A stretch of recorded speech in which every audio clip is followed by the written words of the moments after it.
Good morning students, my self Bharti Bagati, teacher UPS Arampura.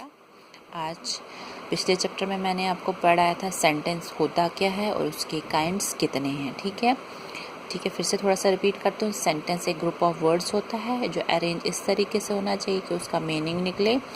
Sentence शुरू होता है कैपिटल लेटर से, एंड कुछ सेंटेंसेस फुल स्टॉप से एंड होते हैं, कुछ क्वेश्चन मार्क्स से और कुछ एक्सक्लेमेटरी मार्क्स। उसके टाइप्स क्या थे, अब हम उसको इलॉबरेटली डिस्कस करेंगे। फर्स्ट वन इज असर्टिव और डिक्लेरेटिव सेंटेंस। क्या होता है? It is a sentence that assets और डिक्लेयर्स और स्टेट्स समथिंग। कहते हैं ये ऐसा सेंटेंस है जो कुछ बताता है। In other words, in such a sentence a statement is made which can be positive और नेगेटिव। कहते हैं ये इसमें एक स्टेटमेंट दी जाती है, चाहे वो सकारात्मक हो या नकारात्मक हो, यानी नकारात्मक पॉजिटिव या नेगेटिव। ठीक है, या तो वो पॉजिटिव स्टेटमेंट हो या वो नेगेटिव हो। For example, I always trust God. मैं हमेशा ऊपर वाले पे भरोसा करती हूँ। तो ये कौन सा स्टेटमेंट है? Positive. All that glitters is not gold. हर कोई चमकने वाली चीज़ सोना नहीं होती है। तो ये क्या है? नेगेटिव।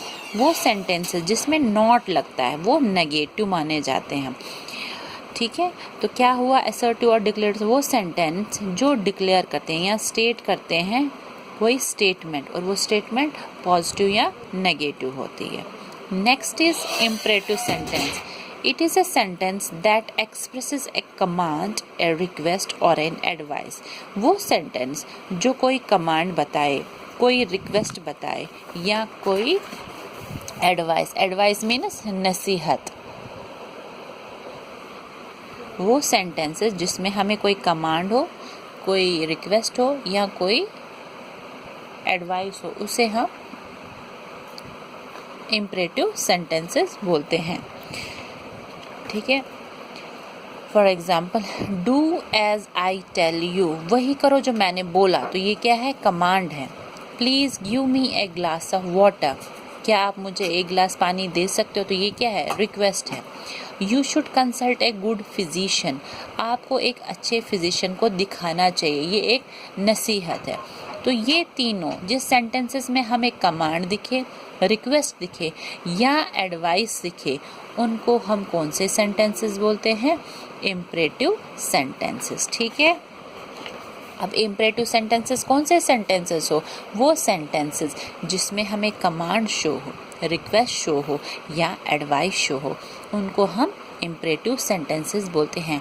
अब assertive and imperative sentences need full stop at the end.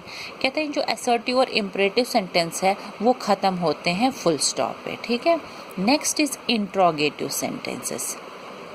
It is a sentence that ask A question. ये वो सेंटेंस जिसमें क्या पूछा जाता है? सवाल पूछा जाता है। For example, do you like to go to school daily? क्या आप रोज़ स्कूल जाना चाहते हो? देखो मैंने क्वेश्चन मार्क डाला, यानी कि यहाँ पे क्वेश्चन पूछा जा रहा है, सवाल पूछा जा रहा है। What is your favourite subject? आपका मनपसंद सब्जेक्ट क्या है? ये भी एक सवाल है। ठीक है, Every interrogative sentence ends with the note of interrogation. This sign is known as a note of interrogation। यानी कि वो सेंटेंसेस जिनके एंड में नोट ऑफ इंट्रोगेशन लगे, वो कौन से सेंटेंसेस होते हैं? Interrogative sentences. इंट्रोगेटिव सेंटेंस अब क्या होता है? जिसमें हम सवाल पूछते हैं। Next is exclamatory sentence. Exclamatory sentence क्या होता है? It is a sentence that expresses some sudden strong feeling और जॉय और सरप्राइज। ये वो सेंटेंस जिसमें हम अपनी फीलिंग को एक्सप्रेस कर सकते हैं, कुछ भी, चाहे वो खुशी की हो, सरप्राइज हो या गम की हो, कुछ भी। What a beautiful rose it is। वाह, क्या कितना खूबसूरत रोज़ है। How cold it is। कितनी सर्दी है। What a silly idea। कितना बकवास आइडिया है। तो लास्ट में इसमें क्या लगता है? Note of exclamation. ठीक है, next is optative sentence. It is a sentences that express a wish or desire। वो sentence जिसमें हम wish या desire express करें। For example, may they live long। उनकी लंबी उम्र हो। I wish I were a। मैं काश मैं एक टीचर होती। तो ये क्या है? एक ऑप्टेटिव सेंटेंस है। All exclamatory and optative ends with the note of exclamation. कहते हैं जितने भी एक्सक्लेमेटरी और ऑप्टेटिव सेंटेंस वो एंड किससे होते हैं? Note of exclamation. समझ आया? हमने क्या पढ़ा आज? हमने आज सेंटेंसेस के काइंड्स को पढ़ा। अब आप घर में इसको कॉपी पे नोट करिएगा।